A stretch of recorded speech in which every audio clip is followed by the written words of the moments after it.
for today's video. Okay, mga to na misa. Balik mi sa Claveria. Okay, mao na ning schedule sa ilang tuli karon na adlaw, no? So ayan, on the way na kami to Claveria. So habang nasa biyahe, curious sila kung sa daw talaga ang mangyari sa ilaha, unsa daw ang himuon sa ilaha, sa ang ilang pwedeng maramdaman. So sabi ko, mangutana mo sa inyong amahan, kay mo man siguro na ang may experience. Ako man ko ni anak ka experience. Sabi ni papa nila, dali raman ko no kaayo, wala ko no'y sakit, buralag sa langgam ang kinagatan ba sa langgam ang kasakit, mao ba? Ang tubag pod ni Bimbi, bura ko nog isad ka milyon na langgam or amigas di ay. So ayan, nagabot nami sa MHO diri sa Claveria. So amo anay nga tuon ang doktor kung naan na ba para mapalista na sila, makapila na sila sa pagpatuli.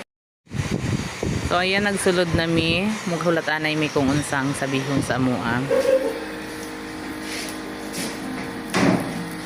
Nakapila na, nakapila.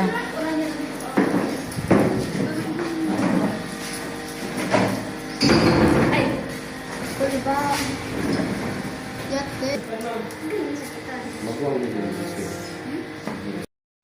So ayan, ready na ni sila kay si Bimbi ang mauna. So nagbawas ani siya para daw mawai ang kulba. Ayan, musulod na siya.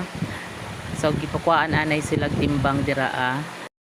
Agoy, ug mapwede lang nga di na lang magpatuloy in taon.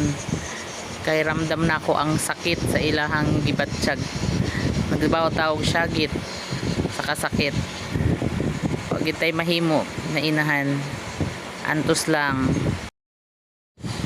So ayan, salamat in taon kay nahumana. So diring tungura, pauli na in taon mi sa akong mga kaubanan. Ayan, nagkaang-kaang na in taon ang mga bagong binyag na mga binata, maliliit na binata. Kaang-kaang anay sila, katawa-katawa na in taon, pero kaganina Diyos ko, sige og ka sasagit pingit in taon ilang naong kaganina. So pauli na mi ani, sabi ko hinay-hinay lang sa paglakaw. So ang amo pang sakyan kay kabal-kabal. So og lisod pagid sila sakrat dira in taon. So amo pang